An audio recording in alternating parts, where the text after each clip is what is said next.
Last week, Los Angeles was hit by a series of devastating wildfires that are still going on as of right now. Hundreds of thousands of people have been affected by these fires, whether they've been forced to evacuate their houses and homes, or they have just straight up lost everything in their lives. It is the biggest wildfires that the city has ever experienced in its history, and many people continue to be affected by it. If you can, please check on the link in the description below. It's an LAist article about what you can do to help out with these wildfires. This article contains links to the Wildfire Recovery Fund, the American Red Cross, the LA Fire Department Foundation, and even individual GoFundMe campaigns for victims who have been affected by the fires. Even if you're not in Los Angeles, if you can spare any type of money whatsoever to these causes, I encourage you to do so. Thank you guys so much, and with that being said, let's get this video properly started.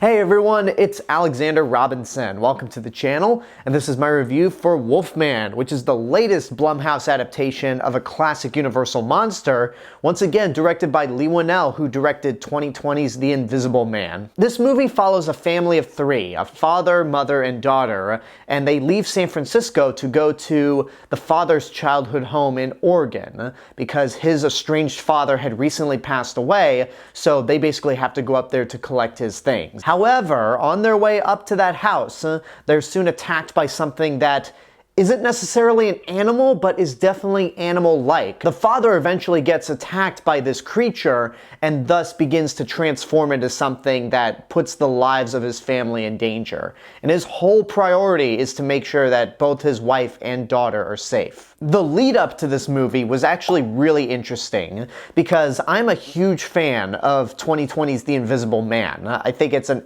excellent horror movie on all accounts, and not only is it one of the best movies that came out that year, I think it's the best horror movie of the decade, if I'm honest. I was also a massive fan of Upgrade, Leigh Whannell's directorial debut from 2018. So between that and The Invisible Man, and despite my reservations about Blumhouse over the past 2 years, with the exception of Megan, I was really looking forward to see what Leigh Whannell was going to do with Wolfman. And then Halloween Horror Nights happened. There was a brief period of time at both the Hollywood and Orlando events where they had a Wolfman section. They had a Wolfman section at the Terror Tram very briefly, and then just inside the park at Universal Studios Florida. And it was essentially the big design reveal for the new Wolfman. And when I saw that design, I thought, what the hell is that? That was my initial thought.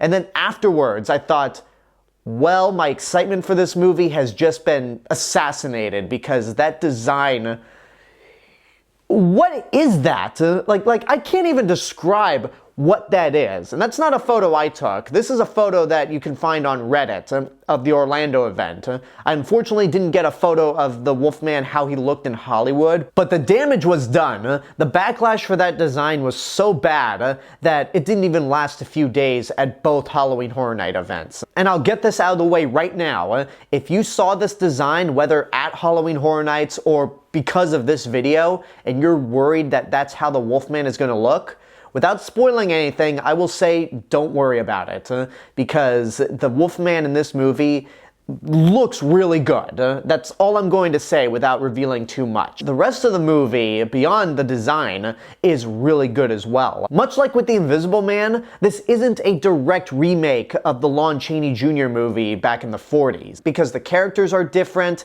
the setting and story is drastically different than that original movie, but it has elements of that original film, and it still feels like a Wolfman movie. The atmosphere in this movie is expertly done. It's essentially a bottle film where these three characters are trapped in a house in the middle of the forest, and they have to try and survive this horrific creature that's hunting them.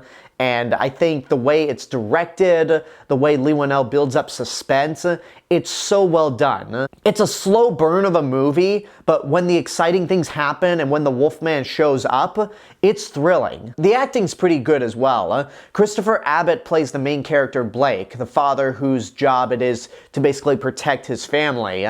And there are several points in the movie where you could tell that he's had a strained relationship with his father and tries not to become him. And throughout this movie, when you see him starting to slowly transform into the Wolfman, you could tell that he is fighting every urge of this transformation because he knows that his family is going to be at risk. It's a really compelling story and plays into the overall theme of fatherhood and what exactly a father will be willing to do to protect their child. And we see this from two different angles. Julia Garner plays Blake's wife, and there were a few points in the movie, mainly in the middle, where I actually thought she was kind of flat. Throughout most of the movie, she is good, but there are a few points where I'm like, your husband is sick and, from the looks of it, dying.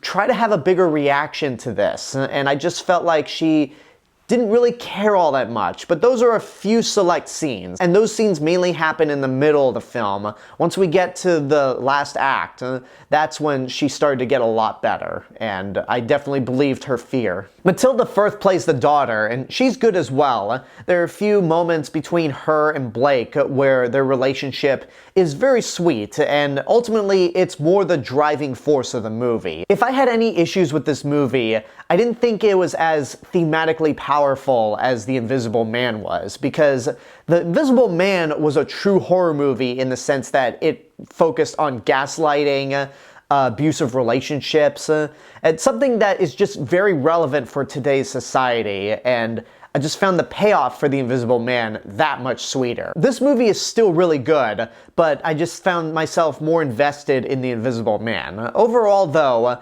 this is a really good adaptation of The Wolfman in the sense that it does something different and yet still feels faithful to that original movie. It basically puts a different twist on the Wolfman mythos, and for this new Blumhouse era, I think it works perfectly. So I'd say worth seeing in your lifetime. The movie didn't wow me the way The Invisible Man did, but it's a great monster movie, has some really suspenseful sequences, and again, I really have to drive this point home. The Wolfman design in this movie is creepy and often unsettling. So if you were like me and you saw this design at Halloween Horror Nights, you have nothing to worry about because this movie definitely delivers. And there you go, that's my review for Wolfman. I hope you enjoyed it. Thank you guys so much for watching this video, and I want to give a special thank you to my subscribers and YouTube members right over here. You guys are the reason why this channel continues to grow, and if you want to help to support the channel financially and get access to perks that nobody else gets,